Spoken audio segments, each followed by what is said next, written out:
एकमात्र टाइगर जयराम महतो जी हैं और जेलकेम ही एक झारखंड को बचा सकता है। शहीदों का जो बलिदान हमारे झारखंड को अलग करने के लिए जो खून बहाया, उनका संरक्षित हमारे झारखंड के टाइगर ही कर सकते हैं। और पूरी जनता भी जानती है और जनता को विश्वास है कि हमारे टाइगर के अलावा इस झारखंड में जितने भी आए, चाहे वो बीजेपी हो, चाहे कांग्रेस हो, चाहे जेएमएम हो, चाहे अन्य कोई भी उभरता पार्टी और लोग कन्विंस हो रहे हैं। अगर आज मैं यहाँ पे आई हूँ तो विचारधारा को सोच की, बाकी तो कोई स्वार्थ इस तरह है नहीं। इन लोगों के पार्टी में जान नहीं रह गई है, इसीलिए अब समय आ गया है। जितने भी आजसू पार्टी के लोग हैं, बेचारे लोग थक गए हो, आ जाओ जेलकेम में, स्वागत है आपका। लेकिन जोरदार प्रोग्राम इस बार हो रहा है आजसू पार्टी जो देखिए प्रोग्राम तो आदमी देखिए कार्यकर्ता जंगल जमीन खतरे में है। मुझे नहीं लगता है कि ये जो मियाँ बीबी की जो जोड़ी है, युगल जोड़ी है, सिर्फ पैसे कमाने में, माल बटोरने में लगी हुई है और इसके अलावा इनको लगता नहीं है कि झारखंड राज्य के परिप्रेक्ष्य में कुछ करें। वार्षिक अधिवेशन में क्या कुछ खास था? आज का जो वार्षिक अधिवेशन था, देखा जाए तो जब से संगठन निर्मित हुआ है, ये पहला वार्षिक अधिवेशन था, महाधिवेशन था। और इसमें तमाम केंद्रीय टीम और केंद्रीय अध्यक्ष, उपाध्यक्ष जो पहले से थे वो सारे, और जो जितनी सारी रिक्त जगह थी कार्यकारिणी समिति की, और उसके अलावा जितने भी तमाम पोस्ट थे, पद थे, उनको काफी को भरा गया और काफी को नहीं भरा गया। क्योंकि अब बात ऐसा है कि पार्टी जिस तरह से पूरे क्षेत्र में लोगों के बीच एक जोश और जुनून के साथ बढ़ रहा है, इस नाते ज्यादा से ज्यादा अगर कार्यकर्ता, पदाधिकारी जुड़ते हैं तो ज्यादा से ज्यादा लोगों को जोड़ सकते हैं। तो आज का वार्षिक महाधिवेशन का यही था कि लोगों को उनके क्षमता के अनुसार जितने रिक्त स्थान है उस सब में भरा जाए। आपको क्या जिम्मेदारी मिली आज पार्टी की तरफ से? देखिए, मुझे तो केंद्रीय महासचिव के पोस्ट पे पदभार मिला है।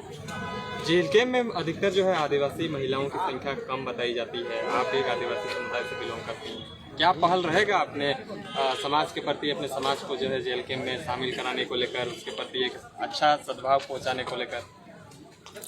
देखिए, सबसे पहली बात तो ऐसा है कि शुरू में जेलकेम जो है ये एकदम रिसेंट रजिस्टर्ड पार्टी, अगर पहला इसको प्रथम महाधिवेशन अगर हो रहा है तो उसका मतलब ये है कि सबसे पहले जितने भी लोग थे वो तमाम लोग जो थे पहले की पार्टियों के साथ कन्विंस हैं, और लोगों का कहीं ना कहीं एक इमोशंस जुड़ा रहता है, सेंटिमेंट जुड़ा रहता है, और उस पार्टी को लेकर आस्था रहती है। लेकिन धीरे धीरे आज जिस तरह से पहले के सत्ताधारी सरकार है जिस तरह से कर रही है, और आदिवासियों के साथ इतना ज्यादा चाहे जमीन छीनी जा रही हो, चाहे बेटियां छीनी जा रही, बहुत सारी चीजें जो हो रही हैं, ये सब के होते अब लोग इस तरह का एक नेतृत्व को खोज रहे हैं जिसमें उनका जमीन हक की रक्षा की जाए, है ना, पहचान की। तो जेलकेम एक उभरता पार्टी और लोग कन्विंस हो रहे हैं। अगर आज मैं यहाँ पे आई हूँ तो विचारधारा को सोच की, बाकी तो कोई स्वार्थ इस तरह है नहीं। और अगर मैं आई हूँ तो मैं भी सोसाइटी के कुछ फेस तो हूँ, तभी आ रही हूँ, तो बाकी जो लोग हैं वो लोग भी आएंगे एक दिन। तो क्या इस जेलकेम पार्टी में महिलाओं के लिए वो समान सम्मान वाली भावना है? पुरुष और महिलाओं में जो भेदभाव वाली बाकी पार्टियों में होती वैसी तो नहीं है? देखिए, मैं पिछले 2.5 साल से तो जुड़ी हूँ इससे, और अभी तक मैं हर जगह लोगों के साथ उठी बैठी काम कर रही हूँ। हर जगह मुझे प्रॉपर सम्मान मिला है और प्रेफरेंस मिला है। तो इसमें महिला और पुरुषों के साथ जैसा कोई भेदभाव मुझे आज तक महसूस नहीं हुआ। तो इस बारे में मैं नहीं बोलूंगी कि कुछ ऐसा हुआ है। पद से संतुष्ट है जो पद आपको जिम्मेवारी मिला है? देखिए, पहली बार उतना दिन तो मैं सक्रिय सदस्य के तौर पे काम कर रही थी और अपना सब चीज इन्वेस्ट कर ही रही थी, लेकिन आज पदभार अगर मिला है तो संतुष्ट हूँ। पहले तो देखिए, पद तो जो होता है जब जब वार्षिक महाधिवेशन होगा अकॉर्डिंग टू क्षमता वो तो चेंज होते रहेगा, जो जिस तरह से करेगा। अगर मैं बेहतर क्षमता करती हूँ तो बेहतर करूंगी, लेकिन फिलहाल तो इस पोस्ट से संतुष्ट हूँ और काम करना चाहती हूँ। मैसेज क्या देना चाहेंगे महिलाओं को लेकर? महिलाओं को लेकर के हम यही मैसेज देना चाहेंगे कि तमाम महिलाएं जो हैं, चूल्हा चौका तो सबके घर पे होता है, लेकिन राजनीति को लेकर भी जागरूक हो। क्योंकि बहुत सारे लोगों का कहना था हमको राजनीति से क्या लेना देना, लेकिन आप देखेंगे तो हम बहुत सारा टैक्स भी देते हैं। वो राजनीति के जो सत्ताधारी लोग हैं वो तय करते हैं कि कॉपी में कितना लगेगा, कलम में कितना लगेगा, ट्रांसपोर्टेशन में लगेगा। तो राजनीति कैसे नहीं, हर आदमी के जीवन में एकदम इंपॉर्टेंट है। तो अवेयरनेस के साथ लोगों को चूल्हा चौका के अलावा बाहर निकले और लोगों के साथ घुले मिले और लोगों के लिए काम भी करें। निशा भगत जी, आप गुमला से चल करके बोकारो की धरती में आए हैं अधिवेशन को ज्वाइन करने के लिए, क्या कुछ देख के समझ में आया आज? सबसे पहले तो आपके चैनल के माध्यम से जितने भी दर्शक है, श्रोता है, उनको मेरी तरफ से खतानी जोहार है। और ये मेरे लिए बहुत ही एक्साइटमेंट मोमेंट रहा। वार्षिक अधिवेशन जो है जेलकेम का, इसमें कई लोगों से मुलाकात करने का मौका मिला और नए चेहरे को देखने का मिला मौका। और आज नए नए पदाधिकारियों का जो नियुक्त जिनको किया गया है, तो मुझे जहाँ तक लगता है कि जितने भी क्रांतिकारी भाई यहाँ पे दिखाई दिए या फिर बहन दिखाई दिए हैं, सभी अपना अपना दायित्व प्रखरता से कर रहे हैं। सिंदरी में जो घटना हुई, आदिवासियों को घसीट घसीट के पीटा गया, क्योंकि आप भी आदिवासी समुदाय से आते हैं और उस चीज को आप लोग फील कर सकते हैं, क्या रिएक्शन है आप लोग का? देखिए, बहुत ही दुर्भाग्य का विषय है कि आदिवासी जनजाति के लोग यहाँ रहते हैं और ये 5th शेड्यूल के तहत यहाँ पे ये झारखंड राज्य है और इस झारखंड राज्य में ना आदिवासियों के हित के लिए ना ग्राम सभा है, ना ही हमारे आदिवासियों के लिए कोई सुरक्षा है, ना ही उनके लिए विशेष कोई जो हमारे पास में संविधान में विशेष कानून बना है, लेकिन हमारे धरातल पे हम लोग समझ लीजिए कि बेचारों वाला हालत है। आप देखिए कि अभी अंधविश्वास में 5 लोगों की हत्या हो गई थी महिला डाइन बिसाई को लेकर के। ये आदिवासियों के साथ ही है और मूलवासियों के साथ जो हम झारखंड के लोग हैं उनके साथ ही क्यों होती है? और जो आप घटना कह रहे हैं, लगातार ऐसी घटनाएं जो हो रही है, जमीनें लूटी जा रही है, हमारी जल जंगल जमीन को लूटा जा रहा है, हमारा अस्तित्व लूटा जा रहा है, हमारी माँ बहन बेटियों की इज्जत को लूटा जा रहा है। तो ये दुर्भाग्य का विषय है कि आदिवासी बेटा कहलाने वाला जो मुख्यमंत्री है हमारे राज्य में, वो मुझे लगता है कि दोटार कहते आई हूँ कि ये जल जंगल जमीन बचाने के बजाय हमारे जल जंगल जमीन को लगातार उजाड़ने का काम ये सरकार कर रही है। हेमंत सोरेन, कल्पना सोरेन के कार्यकाल को किस प्रकार से आप देख पा रहे हैं? ये समझ लीजिए कि ये काला कानून जैसे ये लोग पारित करता है ना, वैसे ही ये लोग सरकार भी काला चला रहा है, शासन प्रशासन सब गुंडा बन गया है ये लोग। जब देखिए कि जमीन बचाने के लिए अपना गांव का लोग निकल रहा है, तब प्रशासन भी कितने लोगों पे लाठी चला रही है। अब गुंडा मवाली लोग प्रशासन के साथ में बिचौलिए लोग हावी हो जा रहे हैं। कितना नुकसान हो रहा है, हमारा जल जंगल जमीन खतरे में है। मुझे नहीं लगता है कि ये जो मियाँ बीबी की जो जोड़ी है, युगल जोड़ी है, सिर्फ पैसे कमाने में, माल बटोरने में लगी हुई है और इसके अलावा इनको लगता नहीं है कि झारखंड राज्य के परिप्रेक्ष्य में कुछ करें। एक है कि मैया सम्मान योजना दे दिया है, वो झुंझुना धरा दिया है। महिलाओं को सशक्त बनाइए हेमंत सोरेन जी, महिलाओं को अपाहिज मत बनाइए आप। अच्छा, आप जो है हेमंत सोरेन जी का या जो वर्तमान सरकार के कार्यकाल को आप जो है डिफेक्टेड बता रहे हैं, उसकी गलत नीतियों का बखान कर रहे हैं। जेएलकेएम इसको सुधार कैसे करने के लिए पहल करेगी? देखिए, क्या विजन है? क्रांति तो शुरू हो गई है पूरे झारखंड राज्य में। एकमात्र झारखंड राज्य ही नहीं, हमारा पूरा देश देख रहा है कि एक गरीब का बेटा उठ करके किस तरीके से आज झारखंड में जो करप्शन है, जो हत्याएं हो रही हैं, जो बलात्कार ये लोग बढ़ जा रहे हैं, जो हमारी जमीनों को लूट रहे हैं, उसको बचाने वाला एकमात्र टाइगर जयराम महतो जी हैं। और जेएलकेएम ही एक झारखंड को बचा सकता है। शहीदों का जो बलिदान, हमारे झारखंड को अलग करने के लिए जो खून बहाया, उनका संरक्षित हमारे झारखंड के टाइगर ही कर सकते हैं। और पूरी जनता भी जानती है और जनता को विश्वास है कि हमारे टाइगर के अलावा इस झारखंड में जितने भी आए, चाहे वो बीजेपी हो, चाहे कांग्रेस हो, चाहे जेएमएम हो, चाहे अन्य कोई भी दल के पार्टी हो, सब के सब दोहरी और सिर्फ लूट मची हुई है। आज मैं आ रही थी तो मैंने देखा कि कोयला जा रहा है बाहर, कोयला जा रहा है बाहर।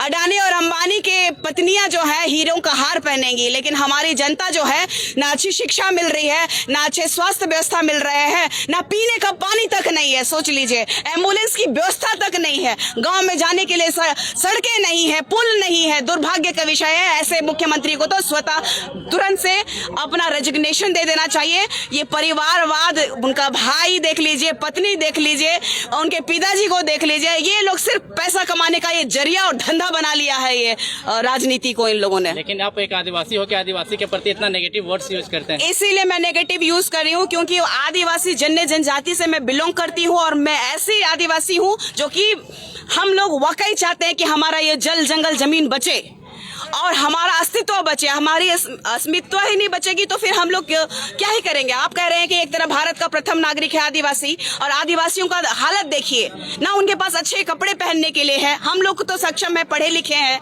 लेकिन शिक्षा की दिशा को भी देखिए, अच्छे स्कूल्स नहीं है। हेमंत सोरेन जी को स्कूल ठीक करना चाहिए, टीचर्स ला के आना चाहिए। मैं गुमला से बिलोंग करती हूँ, तीसरा सबसे बड़ा लार्जेस्ट कॉलेज है वहाँ पे महिला कॉलेज है। पता है, वहाँ टीचर्स नहीं, प्रोफेसर्स नहीं है। दुर्भाग्य का विषय, बच्चे पढ़ेंगे क्या?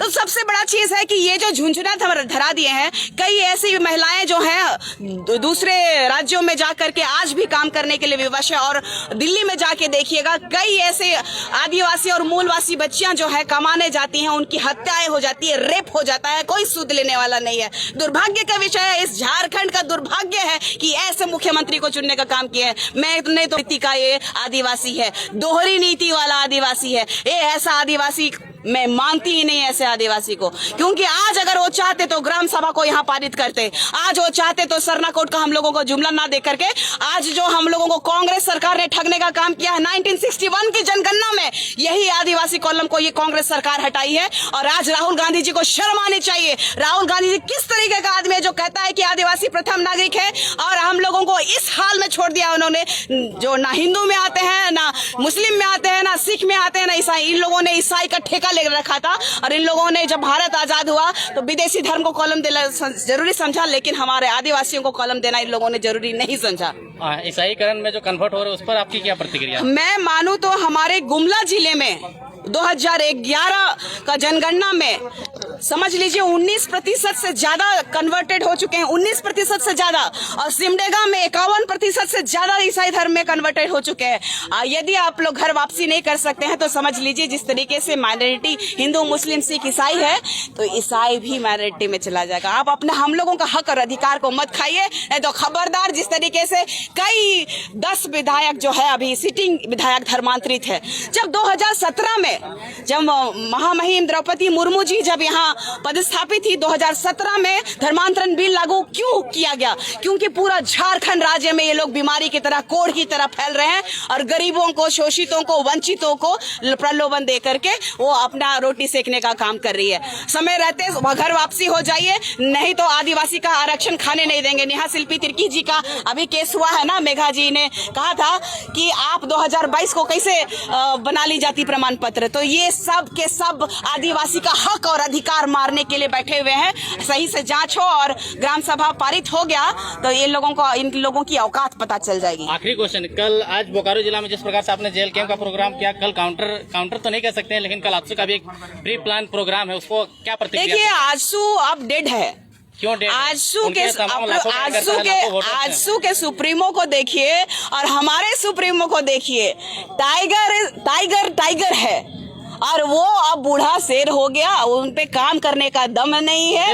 मुझे जहाँ तक लगता है, अभी देखिए ना, एगो सिल्ली को देख लीजिए, अमित महतो जी को देख लीजिए। अभी हम लोगों का जो कार्यकर्ता है वो दौरे पे रहते हैं गांव में, तो वो अभी चल रहे हैं ऐसे करके कि कहाँ रास्ता बना है नहीं बना है, सिर्फ और सिर्फ दिखावा और ढकोसला। इन लोगों के पार्टी में जान नहीं रह गई है।